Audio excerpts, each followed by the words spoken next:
Welcome to this episode of the Dubb Online Summit Action here with Coryconnects. We are going to get into this topic of targeting viral growth. It sounds unattainable, but with some consistency and with a good strategy and with a good guide, like here we have from Cory, we are going to learn how to do this. So Cory, if you could just start with a short bio and then explain how we can target viral growth. Absolutely. So thanks everyone for tuning in. My name is Cory Warfield. I'm the founder of Shedwell, as well as some other ventures at this point. And I got started 5 years ago with a technical co-founder and kind of my life savings, starting my first technology company. And I don't need to go too far into what we do at that company.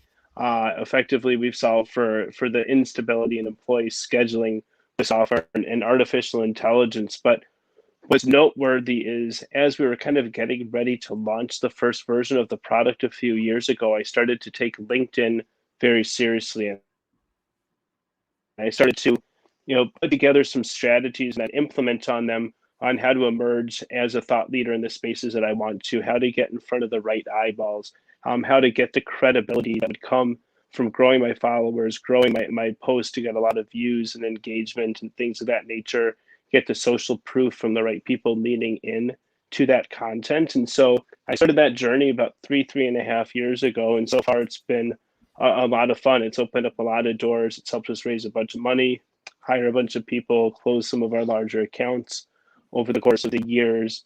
And it's opened up some doors for me personally as well. So, at this point, I've got over 250,000 followers, getting around 1 million views a month on the platform, and it has both directly and indirectly made us quite a bit of money. So that's kind of who I am in a nutshell and why I take my LinkedIn growth so seriously. Nice. And then what would you say your content calendar is derived from? How do you come up with the topics? What is it that you like to share with your following? Yeah, I find that virtually everybody does all of that wrong. And so it's been really easy for me to differentiate myself. I find that most people show up on LinkedIn and social media talking at their audience, not with their audience, and trying to tell people and show people and give people what they want people to consume rather than what people are there to consume. So when you become one of the few people that stops, right, trying to force feed your message to people, stop trying to teach people something, because frankly, nobody's on LinkedIn to learn something. When you say, hey, are you making this mistake? No one's there to admit that they're making a mistake, right? There are no leaders that wish they were just doing things differently. Otherwise, frankly, they'd be pursuing ways to do that, right? So once you can start giving people what they want, and it's super easy, right? Who's your archetype, right? What do they look like? What are they on LinkedIn for? I theorize that everyone is on LinkedIn to make money, whether to get a job, hire someone for a job, either as a recruiter or an employer that can make more hiring for that role, or to sell something, right? Whether it's a course, it's a book, it's a widget, it's a subscription. But so once you can understand who you're trying to speak to, what they want to see, then you can just start giving it to them, right? And you can get really strategic and really granular with that. So that's what's worked really well for me thus far. And what might be an example of how to do this in the wrong way versus doing this in the right way? And when I say that, I'm referring to content sharing, generally speaking. Yeah, so a lot of people would say something like, hey, do you know what you're doing wrong? You're not putting out enough video content in your emails or on your social media. And so I'm going to show you some tips on how to incorporate more video, right? And that might seem good on the surface, but you're insulting people, telling them that they don't know how to do that. You're implying that the people that aren't doing that are doing that either because they just don't have this one tip or this one piece of software, right? And so what I would do, even with that same kind of a message, is something like, some of you are really killing it with video lately. I've personally made over $1 million from my over 1 million views on my video, and I'd love to hear from other people about their experiences, right? Same message, same topic. I'm bringing people into that conversation. I'm presupposing them in an elevated position, right? I'm putting anyone reading that in that category of like, you're probably killing it too, right? So I'm not insulting or condescending. I'm not, right? Because no one believes that anybody on LinkedIn has that one secret key or that one piece of automation that's going to change their life, right? It's just not, everybody claims that, nobody delivers. And even the ones that do, that gets lost in translation. So I think, just having conversations about it. And then in those comments, when you're responsive to the comments, other people can see thought leaders coming in saying, hey, we do this, or, people saying, I really haven't been using videos, but I see what you're doing, right? And I want those results. So I think it's just a matter of posturing and psychology. And then when you say posturing, talk to us a little bit more about that, please.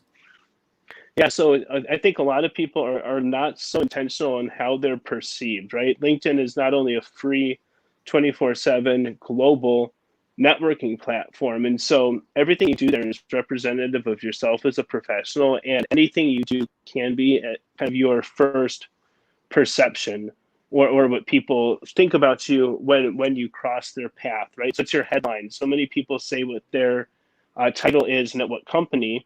That does nothing for anybody, right? It's like, okay, so you're the VP of a company I either have or haven't heard of. So many people's headline will say, so I'm just here to help.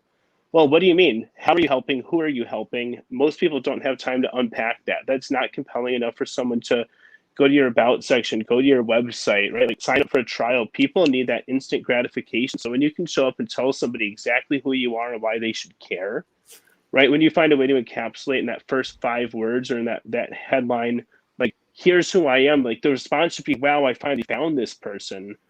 For me, my headline for a while has been waiter turned entrepreneur, tech founder. People that I want to talk to lean into that. Every single day, people reach out to me, right? Hey, Cory, I saw that you're a waiter turned entrepreneur, whatever it might be. Those are the people I want to talk to, because that's who I'm selling into with Shedwell. Or I do have a targeted viral growth coach on there, because frankly, that'll be an incredibly strong revenue stream for me this year that I kind of do in my part time. So just letting people know what you do. There are people that are absolutely looking for like a growth hacker, right? To get thousands and thousands of followers and views on LinkedIn. That's what I do. So when people see someone like that and they get it right away, it becomes the world's easiest conversation. My calendar is only 15-minute blocks.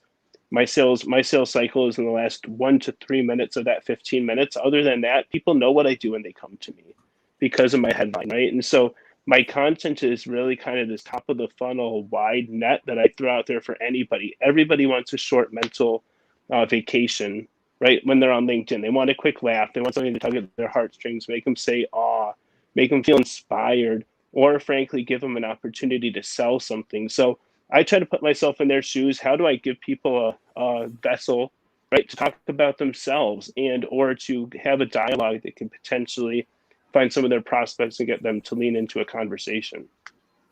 Got it. And then you talk a lot about this idea of providing content that inspires, that helps people, educates people. How do we do that how do we find balance in talking about things that pertain to the products or the services that we offer, but then also being agnostic, getting some distance from that, and being purely value focused and not actually have any intention, at least directly, selling our own products or services? Yeah, so I'll kind of be a little contrary for a second and say I don't really encourage people to try to inspire too much, certainly not to teach too much. I think people are really there to be entertained or to be spoken with. So a lot of what I put out is in that lens, but I hear so many people in so many different capacities talking about an 80-20 rule, and they think that if you don't talk about what you do 80% of the time on LinkedIn, that 20% of the time you should go real hard on the sale and the pitch. And I've taken that in a very different perspective to say every single one of your posts and your profile should be all about what you do, right? That, like, why else would you be on LinkedIn if you're not letting people know how you're making the world a better place and why you care so much about whatever problem you're solving? You spend 2 hours a day on LinkedIn, whatever it might be, but nobody wants posts or content or presences or personas that are 100% salesy, because there's no what's in it for me. So for me, it's 80% of every single post has nothing to do with your offering, with who you are, right? Because at the end of the day, people barely care, right? So 80% of my content is just that stuff that I think people want to see. And again, it's either going to make them laugh, it's going to make them feel good, it's going to make them think. That's it. And it doesn't matter if I think something is cool or not. It doesn't matter. If I know that the majority of the people or the masses are going to like something, I'll throw it up and I can get 1 million views on that post, right? And then, so for me, it's the 20% rule is every single post should have 20% of it be about what you're doing.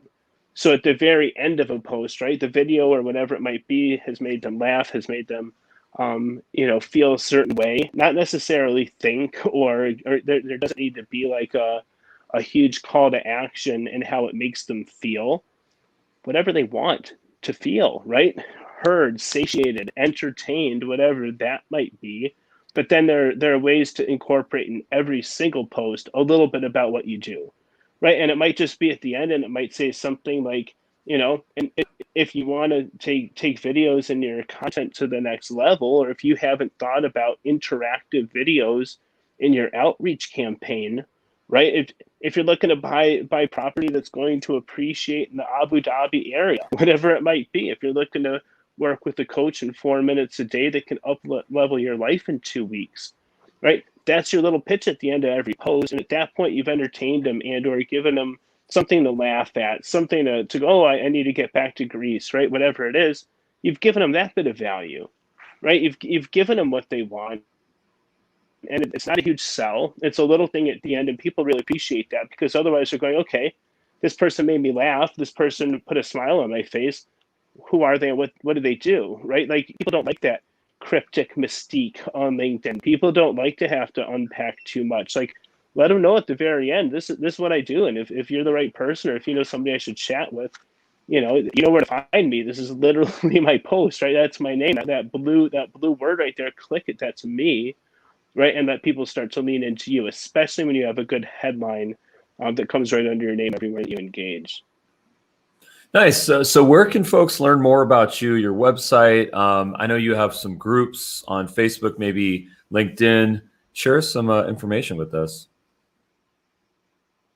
Yeah, so I don't personally do a bunch of groups, but the company I started more recently, Coryconnects, has great moderators on all platforms.